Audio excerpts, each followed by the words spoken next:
तोसू के काले कारनामे के बारे में जैसे सारी इमेजेस अब अनुज का हाथ लग जाती है, वो सारी फुटेजेस में साबित हो जाता है कि तोसू ने ही वो सारे हार को चुराया है। तो अब सच में बहुत बड़ी मुसीबत क्रिएट होती है, जो सच में काफी मजेदार भी है। खैर बात करें एपिसोड की स्टार्टिंग की, तो ये अनुपमा से ही होती है। अब देखो ये बहुत चिंतित भी है कि कहीं ना कहीं इसके कारण अब इसके रेस्टोरेंट की बहुत ज्यादा बदनामी हो चुकी है। क्या पता कि आगे कस्टमर्स आएंगे या नहीं, लेकिन यशपाल को इस बात के लिए कोई फर्क नहीं पड़ता, बल्कि उसकी मम भी ये समझा देती है कि ठीक है आज नहीं आ रहे हैं तो कल जरूर आएंगे और हमें आशा नहीं आनी चाहिए क्योंकि हम सच के साथ में खड़े हैं। लेकिन वही इसके मन में जो दुख ये होता है कि मेरी फैमिली से मुझे सपोर्ट करने वाला कोई भी नहीं आया, जो मेरा अपना बेटा था वो तक नहीं, तो इसका दुख होता है। ये वापस जब जाती है अपने रेस्टोरेंट में तो इसका बहुत अच्छे से स्वागत किया जाता है और एक नई शुरुआत करने की आशा दी जाती है। लेकिन जैसे घर पहुंचती है तो उससे पहले तो तमाशा घर में भी क्रिएट हो रखा है।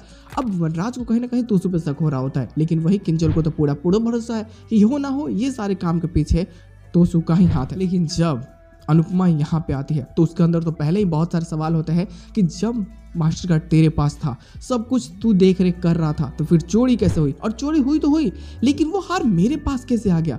मैंने जब कुछ किया नहीं था, मेरे साथ में पता नहीं मुझे कितना टॉर्चर किया गया, मुझे सबके सामने बंदी बना करके ले जाया गया, मैं कैसे जी सकती हूँ? अब इसके मन में ये बहुत टूट चुकी होती है, बहुत रोड़ी होती है, चिल्लाड़ी होती है, चिगड़ी होती है, और कहीं ना कहीं वनराज को भी अब उसकी बातों में सच दिख रहा होता है और वो समझ जाता है एनओसी गया भाड़ में, पहले तोसू को सबक सिखाओ। लेकिन वही जो ये भी पता चल जाता है कि वो जो रॉबर्ट से मिला हुआ था वो रॉबर्ट नहीं बल्कि ये वही गुंडे थे जिन्होंने तोसू को पैसे दिए हैं और पैसों के लिए ये उसे मार रहे हैं कि जल्दी से पैसे नहीं देगा तो गुंडे इसको मार देंगे हमेशा हमेशा के लिए। लेकिन वही अब जो सुरदेव की तबीयत खराब है और बार बार जब अनु फोन करती है तो वहाँ तो अनुज उठाता नहीं है। और अब जब वो न्यूज़ देखती है जिसमें अनुपमा को पुलिस अरेस्ट करके ले जा रही है, इसको लगता है कि अनुज तो उसके साथ में होंगे, हर चीज अनुज उसके साथ में शेयर कर रहे हैं, उसके दुख तकलीफों में उसके साथ में है, ये मैं बर्दाश्त नहीं कर सकती।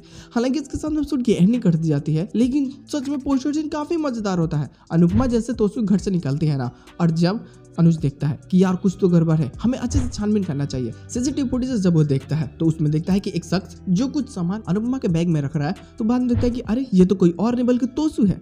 और जैसे ये सारी बातें वो अनुपमा को बताता है कि हीरा चोरी करने के पीछे कोई और नहीं बल्कि तोसू ही था और तोसू ने ही चोरी किया है, तो सच में वो बहुत ज़्यादा टूट जाती है, उसे दुख होता है बहुत ज़्यादा और वो समझ जाते हैं कि इस बार वो माफ़ नहीं कर सकती, तब तक वो ममता में रहेगी। आज उसके साथ में उसने किया है वो कल किसी और के साथ में कर सकता है, इससे अच्छा है कि उसे सबक सिखाना बहुत ज़रूरी है। और बस इसके कारण वो सबूत पुलिस वालों के साथ में ये डायरेक्ट घर पे पहुंचती है और अब वहीं से तोसू को अरेस्ट करवा देती है और जेल से भी इसको छुड़ाती नहीं है, क्योंकि ये अपना फर्ज पूरा कर चुकी है और फैसला कर लेती है कि तेरे कर्मों की सज़ा तुझे मिलेगी। और इसके बाद देखते हैं लोग आने वाली स्टोरी कैसे डाइवर्ट होती है। खैर जो भी चीज़ें होने वाली है अनएक्सपेक्टेड और काफ़ी मज़ेदार होगी, तो बवाल तो होगा ना।